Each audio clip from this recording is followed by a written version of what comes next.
Every friendship in power begins with a smile and ends with a calculation. Behind every handshake, there is a ledger.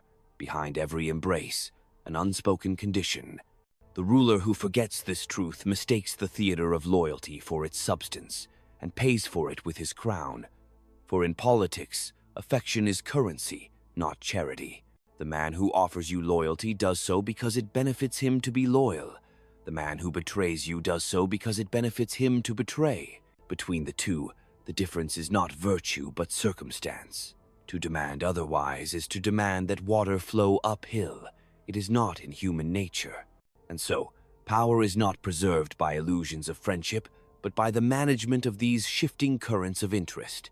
You will find that the ally who praises you today will despise you tomorrow if fortune tilts against you. You will find that the enemy who cursed your name yesterday will kneel before you if his survival depends on it. Neither is permanent. Both are conditional. That is why the wise ruler trusts not in hearts but in positions, not in love but in leverage. A ruler who builds on love alone builds on sand. Love vanishes at the first sign of weakness. Love dissolves when gold runs out, when soldiers desert, when fortune turns her face.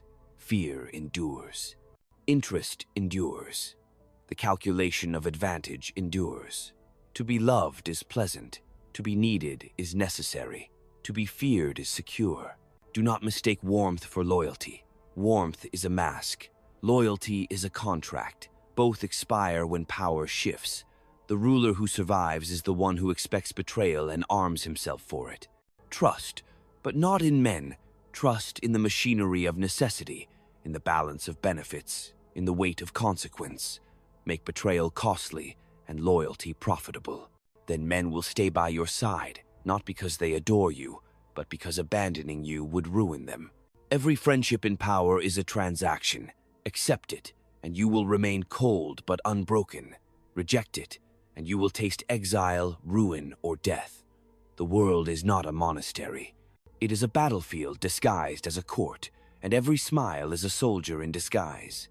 To see this truth without bitterness is to step into the solitude of rule, where love is a luxury, but survival is an obligation. Do not hate men for this. Do not condemn them. Understand them. Use them. For as long as ambition breathes in the human heart, every bond will bend under the weight of advantage. To know this is not to despair, it is to govern. And in governance, the ruler who endures is not the one who is most loved, but the one who best arranges the transactions that others mistake for friendship. The faces around you are not companions, but reflections of their own survival. They smile because it serves them. They kneel because it spares them. They rise in fury because the wind of advantage shifts. To expect permanence is to walk blindfolded into ambush. The wise ruler stands apart, observing the theater with steady eyes, knowing that every actor plays for his own script, and that the stage belongs not to friendship, but to necessity. The architecture of power is built upon this truth. Every bond is provisional, every oath is fragile, every embrace is sharpened with the hidden edge of self-interest. The error lies not in their behavior, but in your expectation. Men are not treacherous because they change because circumstances force them to. What binds today is broken tomorrow, and the ruler must not grieve it but anticipate it.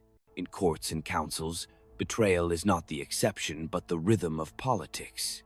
It arrives clothed in courtesy, in the hushed promise of loyalty, in the whispered assurance of devotion. Yet beneath it lies calculation, and calculation is immune to sentiment. The ruler who sees this clearly arms himself not with trust, but with preparation, not with affection, but with advantage. The weapon is not hatred, but foresight.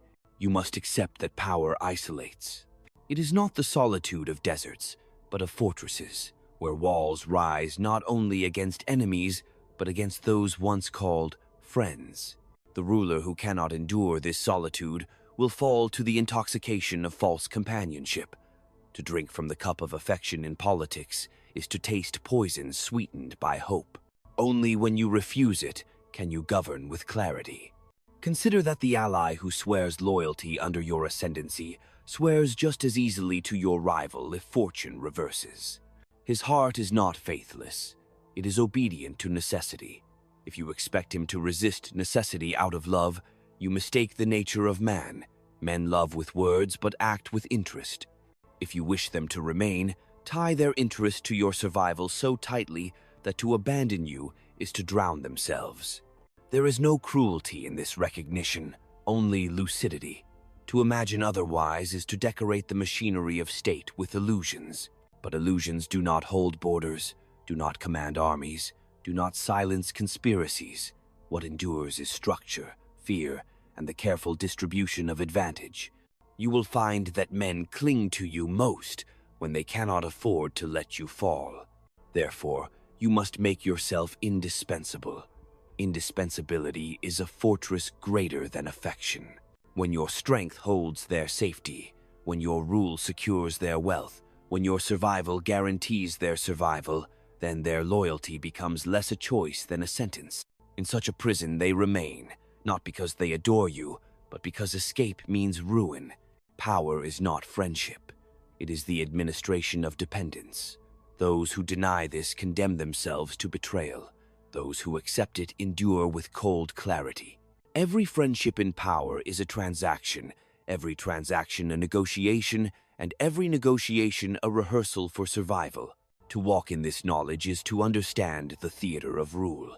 You do not curse the actors for playing their roles. You direct the stage so that their roles serve your design. The ruler who survives longest is not the one who clings to loyalty as if it were eternal, but the one who weaves necessity into chains stronger than affection. He accepts that men come and go like tides, that their faith is measured not in devotion but in calculation, and he constructs his power as an architecture that stands even when the tides retreat. He does not waste anger on betrayal, for betrayal is the default of human nature when the balance of advantage changes. Instead, he expects it, prepares for it, and reshapes it to his advantage. There is no permanence in alliances.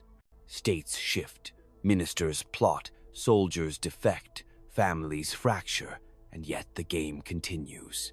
To lament the instability of men is to lament the wind for blowing. The ruler must use it instead. He must turn the current of ambition so that it fills his sails rather than toppling his vessel. He must understand that men follow not virtue but direction, and that whoever commands the current commands their loyalty, however temporary it may appear. This is why appearances matter more than substance. Men do not see your heart, they see your mask. They do not hear your intention, they hear your voice. They do not measure your justice, they measure your strength. A ruler who reveals his longing for affection becomes vulnerable, for affection cannot be enforced. But a ruler who cloaks himself in command bends both friend and foe to his presence. The appearance of inevitability is more binding than the promise of friendship, yet even inevitability must be manufactured. It is a work of theater, where each gesture is a scene, each silence a line, each punishment a chorus. Men obey the ruler who seems eternal, who seems beyond weakness, who seems destined to endure. They abandon the ruler who appears uncertain, for uncertainty is contagious and breeds defection. Thus, the first duty of a ruler is not to be loved, but to appear immovable. From this, loyalty arises not from affection but from fear of instability. It is better to be respected than embraced, better to be feared than adored, better to be necessary than cherished. For respect can outlast affection, fear can outlast love, necessity can outlast friendship. Men may abandon those they love if survival demands it, but they will not abandon those they depend upon without risking their own destruction. To become indispensable is to bind them more tightly than sentiment ever could. When betrayal comes, and it will always come, it is not the end but the confirmation of reality. Treat betrayal as a surgeon treats disease, expected, examined, and excised without hesitation. To rage at it is to waste energy. To anticipate it is to preserve power. For the ruler, betrayal is not tragedy, but proof that his eyes remain open. Only the naive believe that betrayal can be eliminated. The wise know it can only be managed. Thus, every friendship in power is a transaction, and every transaction is weighed in the scales of advantage. To accept this truth is not to live loveless, but to live lucid. To accept this truth is to inhabit the solitude of rule, where trust is replaced by foresight, where love is replaced by necessity, and where the ruler who endures is the one who never mistakes the smile of a friend for anything but the mask of self-interest. The solitude of power is not an accident, but a condition. The higher one ascends, the fewer companions can follow, for every step upward narrows the path until it becomes a ridge where only one may stand. Those who pretend to share that space do so because they seek to drag you down, or because they mistake proximity for equality. Yet the ruler must accept that rule itself demands isolation.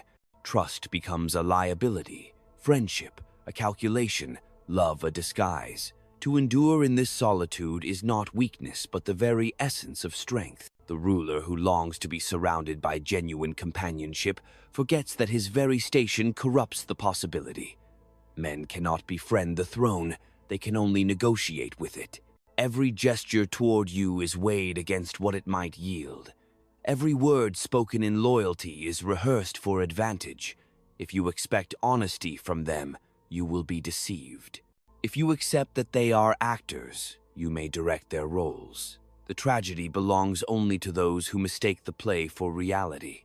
In politics, nothing is sacred except survival. Ideals are weapons, not altars. Virtue is armor, not a creed. The ruler who survives does not ask whether a man is good, but whether he is useful. He does not ask whether a man loves him, but whether abandoning him would be too costly. In this calculus, morality is irrelevant. Men may curse your name in private while serving your purpose in public, and their hatred matters less than their obedience. Affection does not secure obedience, necessity does. Consider the armies that march not because they adore their commander, but because disobedience brings ruin. Consider the minister who flatters not out of devotion, but out of fear that silence would cost him influence. Consider the ally who swears eternal loyalty only because abandoning you would strengthen his rival. These are not failures of loyalty, they are the mechanics of power. To see them as such is to see clearly. To expect more is to embrace ruin disguised as hope.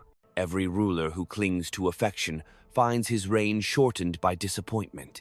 He is undone not by his enemies, but by the weight of his illusions. For he believed that men could be bound by love, when love is the weakest chain of all. Love frays under hunger, dissolves under fear, shatters under ambition. Fear holds longer, interest holds firmer. Dependence holds strongest of all.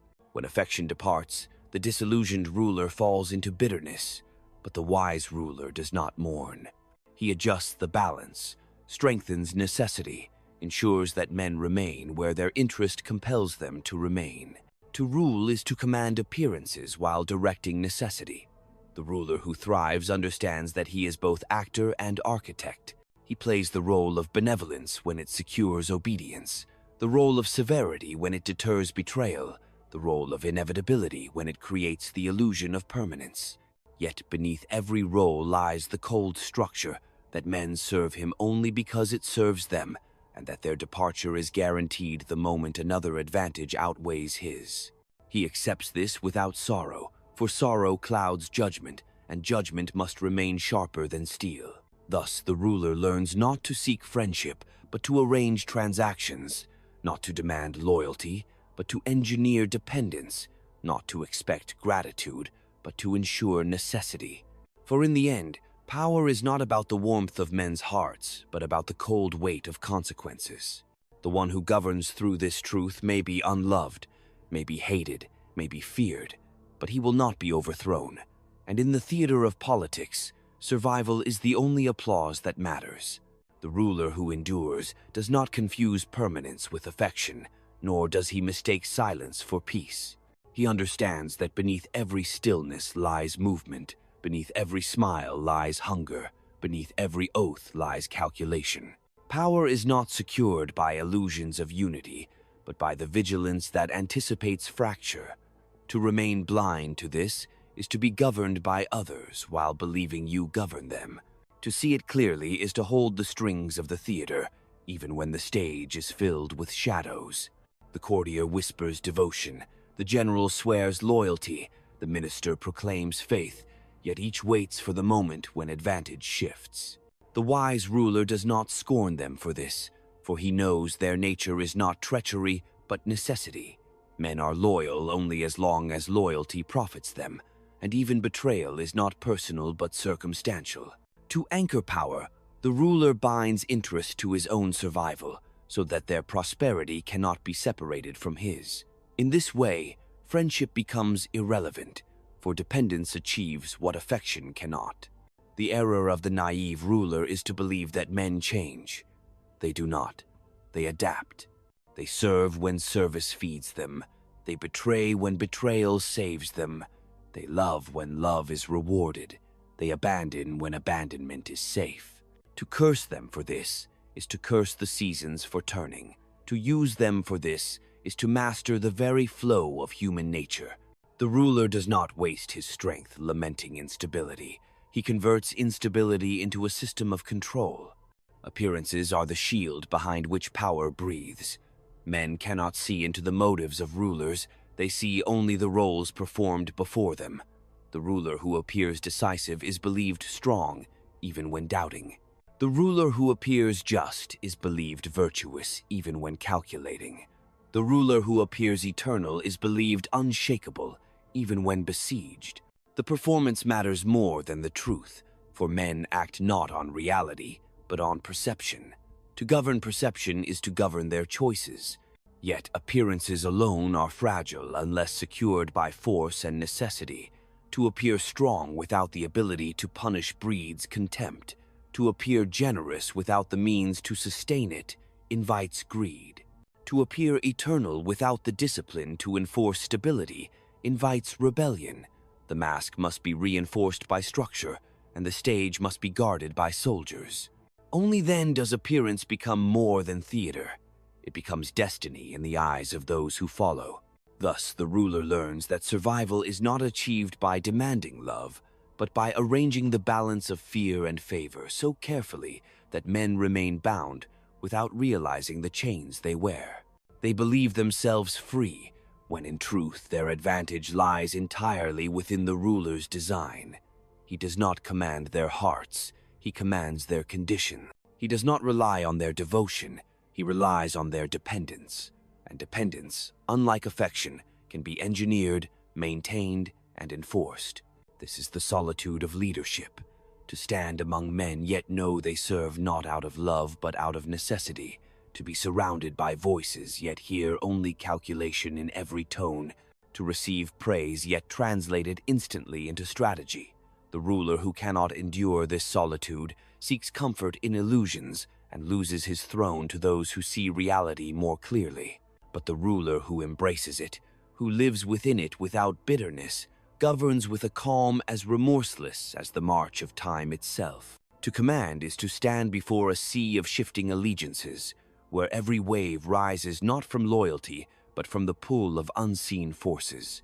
The ruler who confuses the motion of the tide with devotion to himself mistakes nature for affection. Men are not bound to rulers by love, but by currents of advantage, and when those currents turn, their direction changes without hesitation. To recognize this is not cynicism but clarity, for it allows the ruler to build his foundations not on the sands of sentiment, but on the rock of necessity. The bonds of friendship and power are like ropes made of wax, strong in appearance, fragile in heat. When fortune blazes, when adversity burns, those ropes melt and vanish. The ruler who has trusted them falls, but the ruler who foresaw their weakness survives. For he relied not on wax, but on iron. Iron is forged from fear, from respect, from the impossibility of abandonment without ruin. It is cold, unyielding, and indifferent to the temperature of fortune. That is the bond the ruler must create. Men praise freedom, yet they cling to safety. They extol virtue, yet they bow to necessity. They speak of honor, yet they obey advantage. To believe their words is to be seduced by illusions. To observe their actions is to see the truth. They will abandon honor if dishonor profits them, betray virtue if survival demands it, and sacrifice freedom if security is promised. The ruler who understands this governs men as they are, not as they pretend to be, and in this governance he finds stability. Power is not maintained by purity, but by calculation. The ruler who insists on virtue for its own sake is disarmed before the first blow. Virtue has value only as a weapon, to disarm suspicion, to gather allies, to mask intention. It is useful not when it is worshipped, but when it is wielded. Men admire the appearance of virtue, but they submit to the presence of strength. To combine both is to rule with the elegance of theater and the weight of iron. Yet calculation must not harden into cruelty without design. Aimless cruelty breeds rebellion, but calculated severity enforces order. Mercy offered without foresight invites contempt, but mercy applied strategically buys time, loyalty, or silence. The ruler must treat both mercy and cruelty as tools, not impulses. He must not be carried away by anger, nor deceived by affection. He must strike when it strengthens him, forgive when it binds others, and in all choices preserve the machinery of survival. In this architecture of power, betrayal becomes inevitable, but also predictable.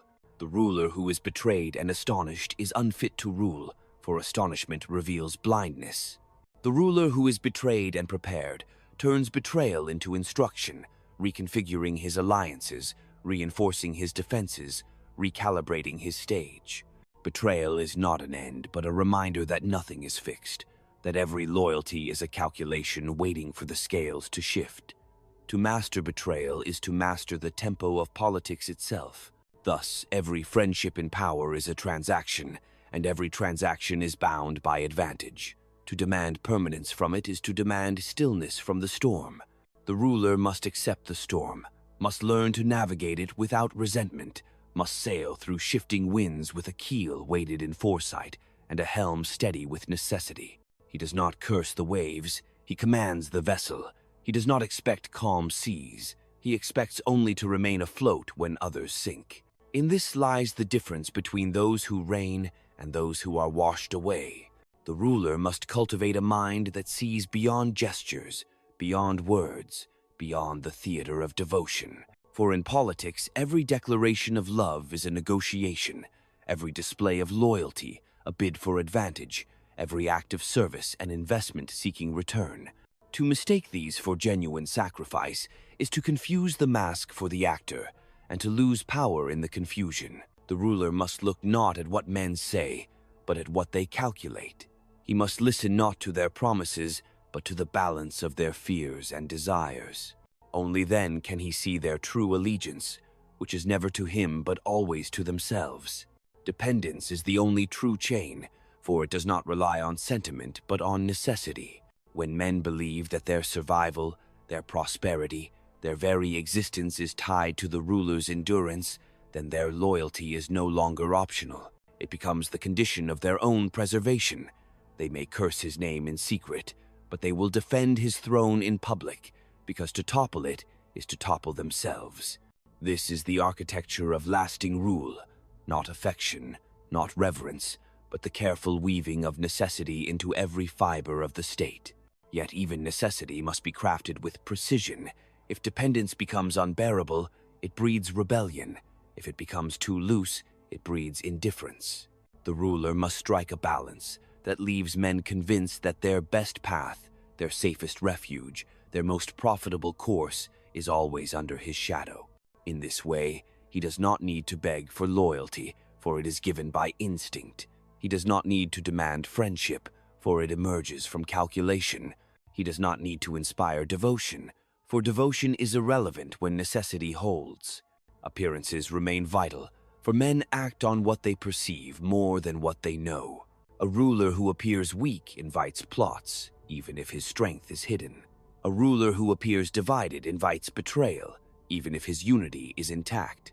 A ruler who appears eternal creates the illusion of inevitability, and inevitability paralyzes dissent. Men are more likely to endure a rule they believe cannot be overthrown than to conspire against it, even if they despise it. Thus, the performance of power is as important as its substance. To seem unshakable is often more effective than to be so. But performance without the weight of consequence is hollow. If threats are not carried out, fear dissolves. If promises are not kept, respect evaporates. If appearances are not reinforced by reality, masks are torn away. Therefore, the ruler must make examples, must enforce discipline, must punish betrayal not out of passion but out of necessity. Severity is not cruelty when it preserves the structure of rule. It is justice in the language of power.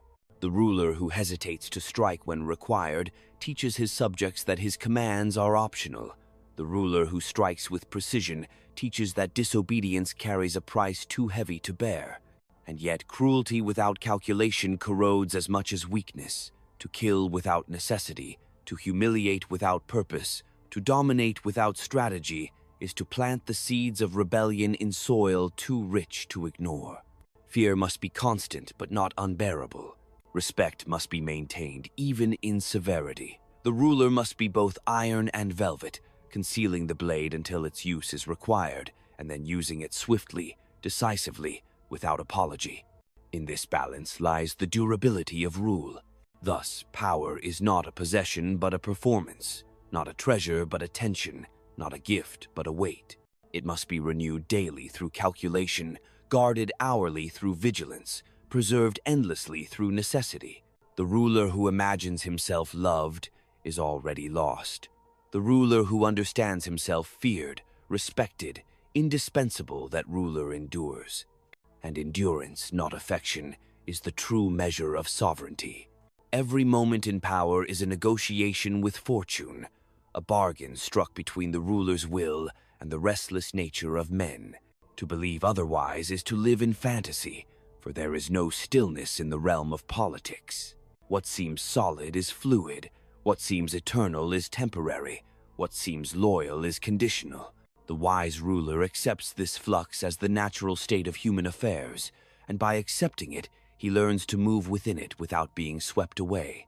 He knows that permanence exists only in the necessity to govern, and that everything else, friendship, love, admiration, is smoke that shifts with the wind.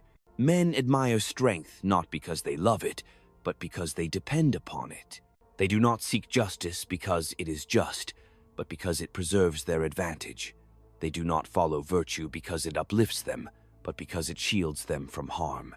The ruler who grasps this does not waste himself in moral illusions. He molds appearances, distributes consequences, and ensures that in serving him, men serve themselves. This is not betrayal of virtue, but its transformation into a weapon, for in politics, even morality must bow to survival. To govern effectively is to see men as they are, not as they claim to be. They will swear eternal loyalty and betray within an hour.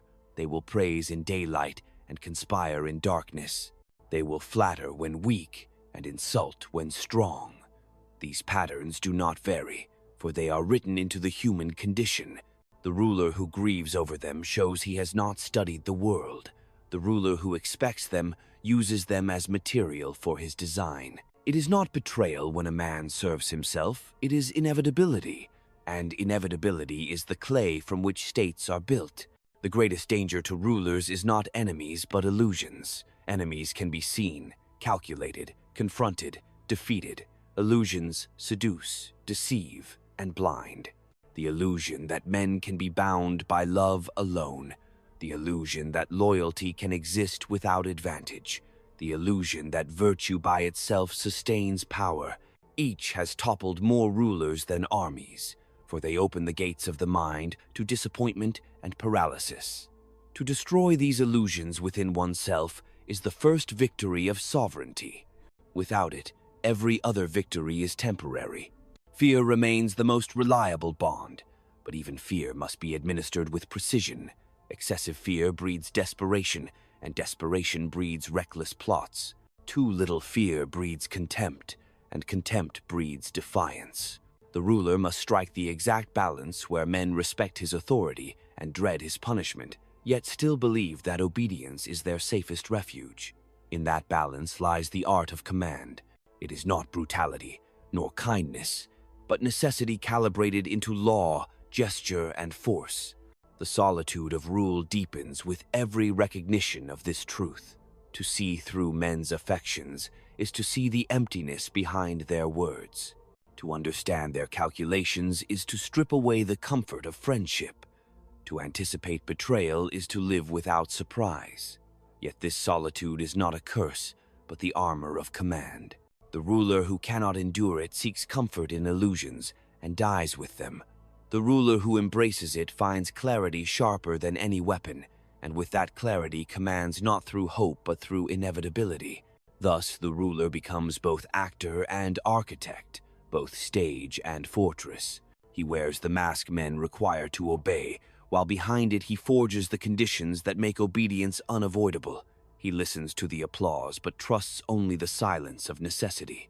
He welcomes the illusion of love, but builds his rule upon dependence and fear. For in the end, every friendship in power is a transaction, and every transaction is measured not in affection but in advantage. To accept this is not to abandon humanity. It is to master it. The ruler who understands the anatomy of advantage does not seek permanence in men's hearts, but in the structures he creates. Laws, armies, alliances, institutions, these are the bones of his power, harder than sentiment, less fragile than praise. Men come and go, their affections rise and fall, but the architecture of necessity remains if it is built with foresight. To confuse the temporary loyalty of individuals with the lasting security of institutions is to anchor a ship to the tide instead of the shore. Power is preserved, not by being loved, but by being necessary. When your strength is the pillar that holds the roof over their heads, when your command is the thread that binds their safety, when your fall would bring their ruin, then their loyalty becomes involuntary. They may wish you gone, but they dare not move against you. They may dream of freedom, but they wake to the reality that their survival is chained to yours. This is the deepest truth of rule. To make yourself indispensable is greater than to make yourself adored. Yet indispensability is not a gift, it is an art. It must be manufactured by weaving yourself into every vein of the state. The economy must bend to your protection. The armies must breathe through your command. The courts must echo your authority. Even your enemies must rely on your stability to preserve their own ambitions. When you achieve this, men may plot, but they will plot without hope, for their designs would collapse the ground beneath their own feet. In such a condition, loyalty is no longer a choice, but a condition of survival. And still the ruler must never close his eyes, for fortune is a restless mistress. What is indispensable today may be replaceable tomorrow. What is feared now may be despised later. What appears eternal can collapse in a single miscalculation. To govern well is to live in vigilance, never mistaking the present balance for permanent. The ruler must measure not only the loyalty of men, but the currents of circumstance, for necessity itself shifts with the times. He who does not adapt to the new necessity finds his power devoured by it. Betrayal will always remain the most familiar companion of rule. It walks silently beside you in every council. It hides behind every promise. It waits within every alliance. To rage against betrayal is to misunderstand its place. It is not an aberration, but a constant. The ruler who survives betrayal is not the one who avoids it, but the one who anticipates it. The one who has already calculated the cost of treachery and turned it into an opportunity. In betrayal lies revelation, who was bound only by convenience, who feared too little, who found hope in your weakness. Each betrayal is a map of necessity, and the ruler who studies it redraws his dominion with greater precision. Therefore, the wise ruler governs with patience, but never with trust. He listens, but he verifies. He rewards, but he restrains. He forgives, but he does not forget. His memory is a ledger, where every act of loyalty and disloyalty is recorded, not with emotion but with calculation. To forgive without remembering is weakness. To punish without recording is waste. The ruler must treat every interaction as part of the larger account, where the balance of advantage is never ignored. Thus, rule becomes not an embrace of men's hearts, but a science of their interests. It is a ceaseless act of weighing, of measuring, of binding. The ruler who accepts this governs without illusion. He does not seek to be loved, for love is air. He does not cling to friendship, for friendship is smoke. He does not rest in affection, for affection is dust. He builds instead on fear, on respect, on dependence on stone that does not scatter with the wind. And when the storms of fortune rage, it is this foundation alone that endures. The throne is never secure because men love you. It is secure because they cannot live without you. Their survival, their wealth, their ambitions, their safety, these must all be entangled with your endurance so deeply that they dare not imagine a future without you. This is not affection. It is architecture. This is not loyalty. It is compulsion. A ruler who fails to construct such necessity will find himself abandoned when fortune shifts, but the one who weaves himself into the very sinews of his state becomes unmovable even when storms strike. Every gesture of loyalty must be tested, every promise measured against reality, every smile weighed against its cost. For men lie with ease when it suits them. They flatter when they are weak. They bow when they fear punishment, and they betray when they smell opportunity. To believe their words is to walk into traps of your own making. To observe their actions is to see their true allegiance. A man's loyalty is not in his declarations, but in the sacrifices he makes when loyalty is no longer convenient. Anything less is theater. The wise ruler must become a master of appearances without becoming a prisoner of them. He must project strength even in uncertainty, decisiveness even in hesitation, inevitability even in crisis. For men do not follow the truth of your condition, they follow the perception of it. If you appear unshakable, they treat you as eternal. If you appear vulnerable, they treat you as already defeated. The illusion of permanence is itself a fortress, and those who believe you cannot be moved will chain themselves to your stability rather than risk chaos. Yet illusions cannot stand alone. They must be enforced by consequence. To appear strong without punishing defiance is to invite mockery. To appear merciful without controlling gratitude is to invite ingratitude. To appear inevitable without suppressing rebellion is to invite challenge. Power is not in seeming, but in making seeming unbreakable through reality. If men believe you unshakable, you must act with the severity that proves them right. If they believe you just, you must strike with the balance that confirms it. If they believe you eternal, you must silence any threat that would deny it. Fear, respect, dependence, these are the only bonds that do not vanish in the heat of fortune. Fear restrains betrayal. Respect preserves obedience. Dependence ensures survival. Together they form a trinity that no affection can equal. Love may waver, admiration may fade, friendship may fracture, but men rarely abandon what they fear, what they respect, and what they cannot live without. The ruler who ensures these bonds need not chase affection, for affection becomes irrelevant when obedience is secured by necessity. But power is never static. It decays the moment it is left unattended. Men who fear you today will test your boundaries tomorrow. Those who respect you will forget if they are not reminded. Those who depend on you will conspire if they find another to depend upon. The ruler must live in vigilance, always reinforcing the chains that bind others, always recalibrating the balance of fear and favor, always ensuring that the cost of disobedience outweighs its reward. Rule is not a crown placed once upon the head. It is a burden lifted every day with discipline and foresight. This is why every ruler must learn to endure solitude, for he cannot share his true calculations, cannot reveal the cold machinery that sustains his throne, cannot expect those beneath him to understand the necessity of his cruelty or the emptiness of his affections. He must walk alone in clarity, while those around him live in the illusions he manufactures. To crave companionship in this path is weakness, for companionship clouds judgment. To embrace solitude is strength, for solitude sharpens vision, and in vision lies survival. The solitude of rule sharpens the ruler's mind to truths that others refuse to confront. He sees that gratitude is fleeting, that promises are brittle, that admiration fades with the seasons. Men remember favors only until their hunger grows again, and they repay kindness only when it serves their interest. To expect otherwise is to build on sand. The ruler who survives learns that every gift is an investment, not an act of benevolence, and every act of mercy must be tied to a chain that binds its recipient. Without such calculation, generosity becomes weakness, and weakness is a signal for wolves. He must learn that betrayal comes most often from those closest, for proximity breeds both envy and opportunity. The servant who whispers devotion is also the one who knows your defenses best. The minister who serves most loyally is the one who calculates how your fall might raise him higher. The general who fights in your name measures not only victory, but the chance to seize the crown he defends.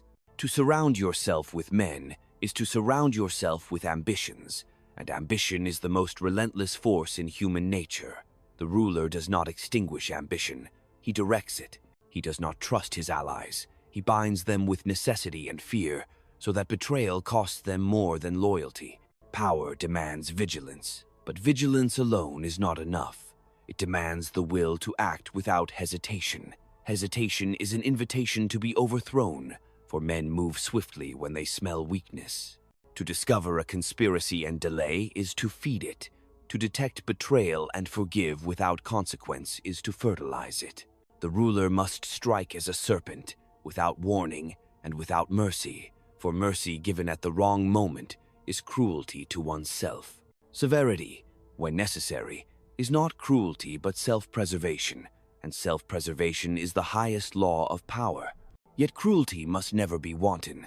To kill without need breeds fear without respect, and fear without respect is unstable.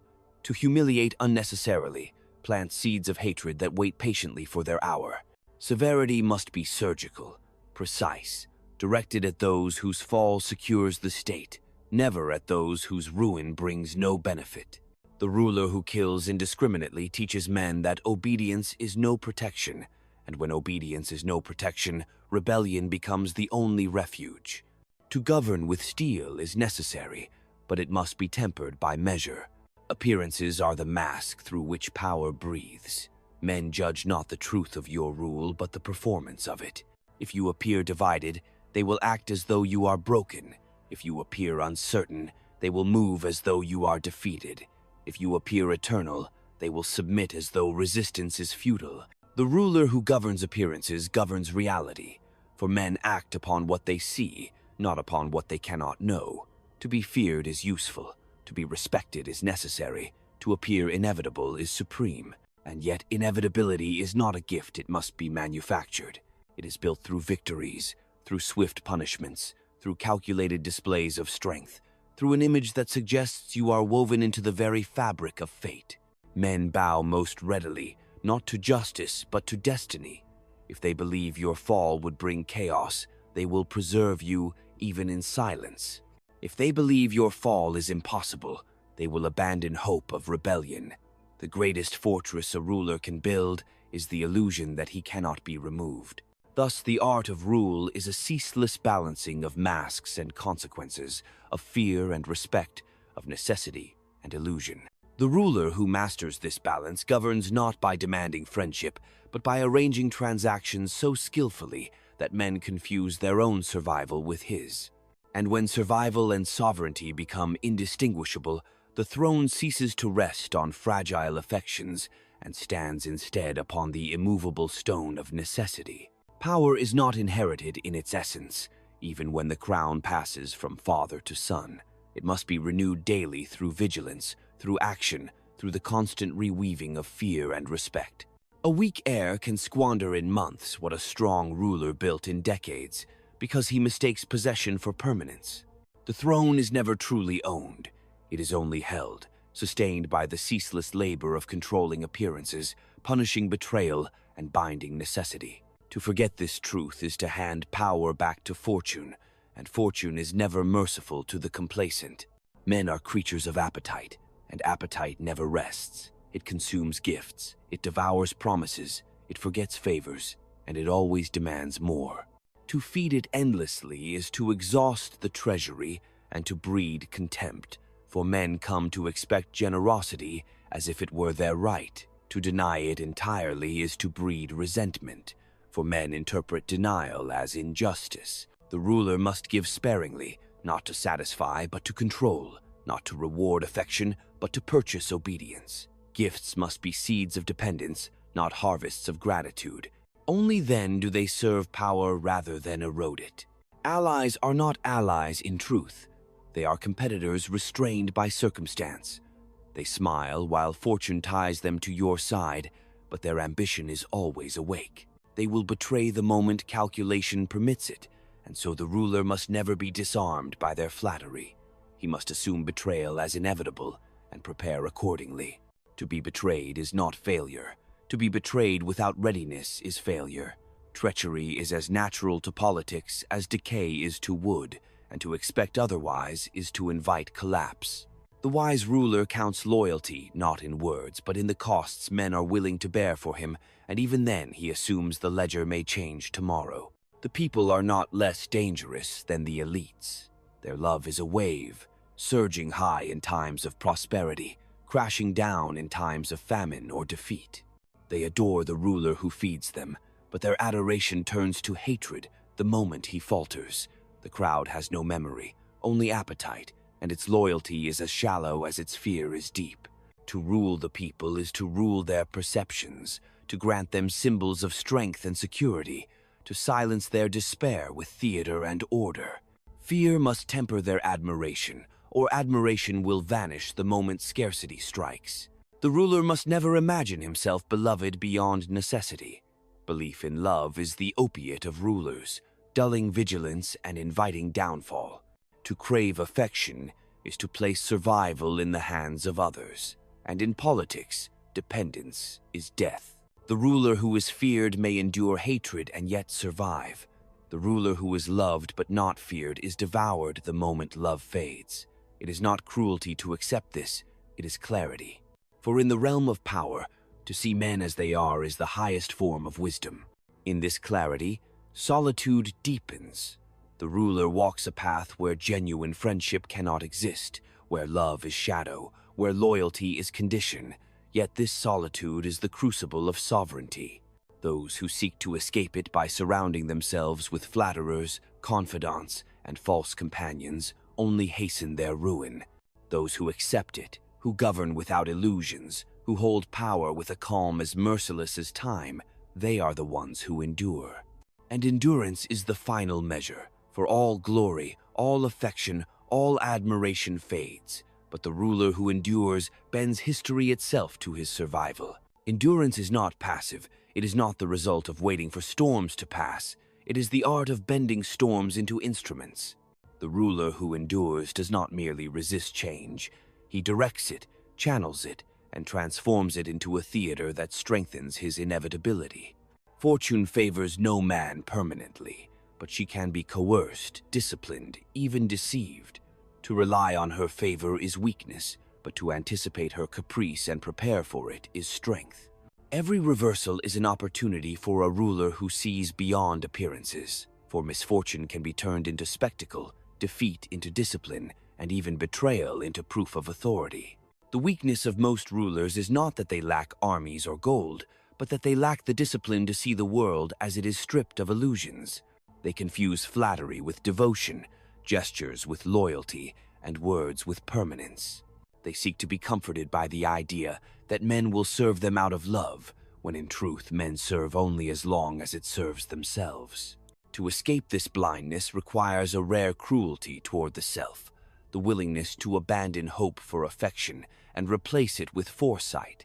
Only then can the ruler see clearly enough to command without being deceived. Fear remains the most stable foundation, but fear alone cannot carry a throne without respect. Fear without respect breeds conspiracies in the shadows, conspiracies that wait for fear to weaken. Respect without fear breeds contempt, for admiration alone never silences ambition. But when fear and respect are fused together, when men dread your wrath as much as they acknowledge your necessity, then they remain bound even when fortune turns against you. This balance is delicate, for too much of either corrupts the other. The ruler must learn to walk upon this edge with precision, striking when needed, restraining when possible, never confusing hesitation with mercy or indulgence with strength. The throne is a theater, and its stage is lit by perception. The people do not see the gears of power, they see the performance of command. They do not weigh your calculations, they witness your gestures. They do not understand your necessity, they feel only your presence. To maintain this theater is as vital as any fortress, for men act not on truth but on what they believe. Appearances, therefore, must be curated with the same care as armies are trained. A single image of weakness can undo years of discipline. A single act of hesitation can fracture the illusion of inevitability. To appear eternal is often more binding than to be eternal. But appearances collapse without the steel of consequence. A mask unsupported by reality is quickly torn away. Men must know that your threats are not empty, that your words carry the weight of action, that your punishments are not forgotten. To forgive without cost is to teach disobedience. To promise without delivering is to invite doubt. Consistency in consequence is the cornerstone of rule, for men may hate you, but they will not despise you if they believe your power is real and your will is unflinching. In this way, hatred can coexist with obedience, but contempt cannot. Betrayal is the constant shadow of power. It cannot be eliminated, only managed, anticipated, and punished with such clarity that others learn the price. The ruler must never be surprised by betrayal, for surprise is the sign of self-deception. He must expect it, watch for it, and strike before it matures. Betrayal is not an accident, but a symptom of advantage shifting, and every act of treachery is a reminder that alliances are not eternal, that loyalty is rented, never owned. To survive betrayal is not merely to punish it, but to absorb its lesson, to reinforce the structure so that each treachery leaves the throne stronger than before. Thus, power is not a possession but a condition, not a gift but a burden, not an inheritance but a discipline. The ruler must wake each day ready to defend it, to renew it, to rebuild it against the decay of time and the hunger of men. He must see through every illusion, endure every solitude, and act with the cold precision that survival demands. For in the end, every friendship in power is a transaction, every oath is provisional, every alliance is temporary. What remains is only the necessity to endure, and endurance itself becomes the mark of sovereignty. And so the ruler stands alone, not because he seeks loneliness, but because power itself is solitude. He has learned that love is fleeting, that loyalty is conditional, that admiration is a costume men wear until fear or advantage commands a change. He has seen betrayal dressed as friendship, obedience veiled as ambition, devotion revealed as nothing more than necessity. And in these truths, stripped of illusions, he discovers the only ground upon which a throne can stand. Every friendship in power is a transaction, accept it. Every oath is provisional, remember it. Every smile hides calculation, anticipate it. Do not grieve these truths, for grief weakens judgment. Do not despise them, for contempt clouds vision. Accept them as the natural condition of rule, and from acceptance fashion clarity. From clarity build structure, from structure forge endurance. The ruler who endures does not live in the warmth of affection, but in the architecture of necessity. He governs through fear, balanced with respect, through appearances reinforced by consequence, through dependence stronger than love.